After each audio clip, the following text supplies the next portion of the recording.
Here's a quick little intro into enzymes. All right, so when we look at enzymes and what they do, they basically speed up a chemical reaction by lowering the energy required. So when we think of like a catalyst is a chemical agent that speeds up a reaction without being consumed by the reaction. So right there, what that part means, when we see this word here, without being consumed, means they're able to be used over and over and over again. So in chemistry, for example, when you have a chemical reaction happen, it may happen kind of gradually or slowly over time. Well, sometimes you can put that test tube into a hot water bath and add heat, and that causes the reaction to go much more quickly. It's the same reaction, but here heat is acting as a catalyst to speed it up. Now, inside of our bodies, we don't heat up every time we want a reaction to go more quickly. Instead, we have enzymes.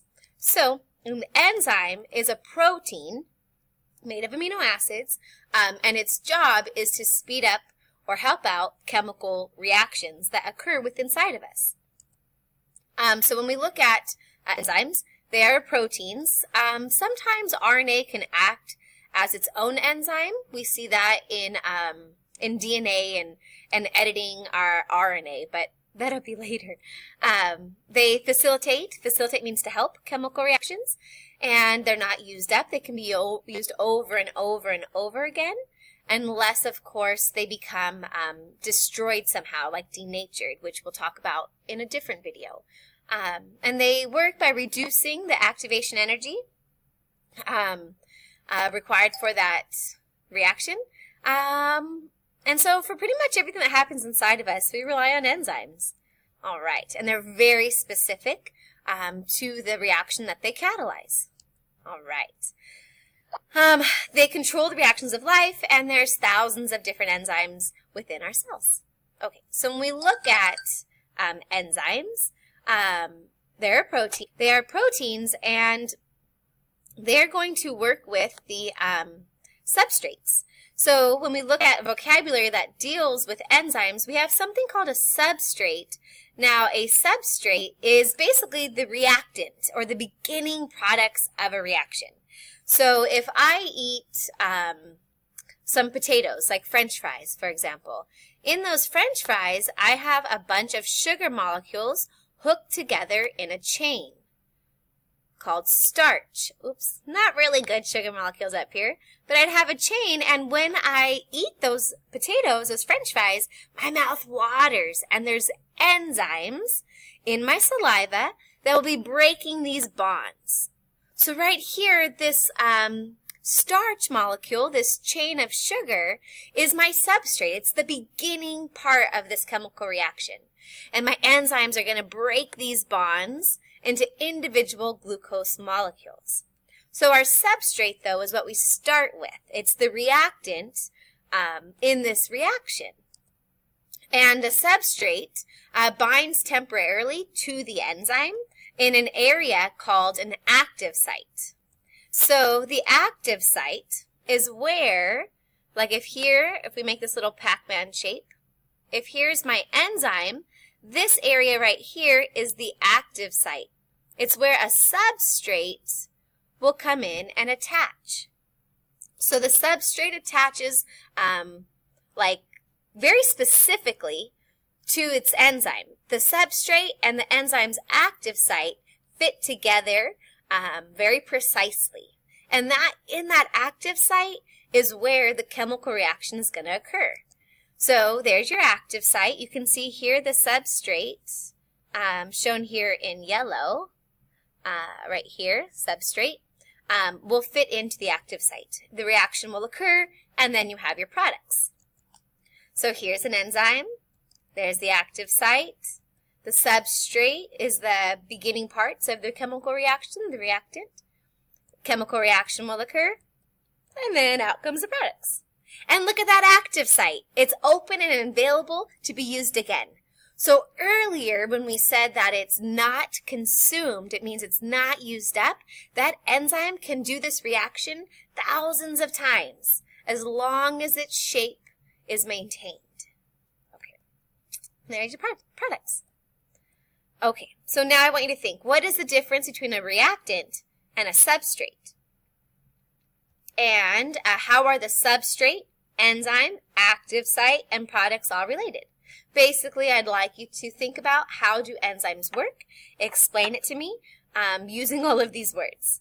And then you can kind of summarize all of that, what you've learned so far, in your first box. Okay. All right, so when we talk about enzymes, we talk about them like a lock and a key, where the substrate fits very specifically into the active site, like a key is very specific to a lock. So when we see this, though, there's a temporary, like, hydrogen bonding of the substrate to the enzyme in the active site, but it's a very quick temporary association, and it's very specific, like a lock and a key.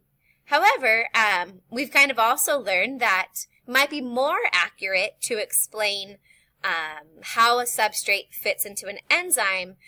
We call this the Induced Fit model.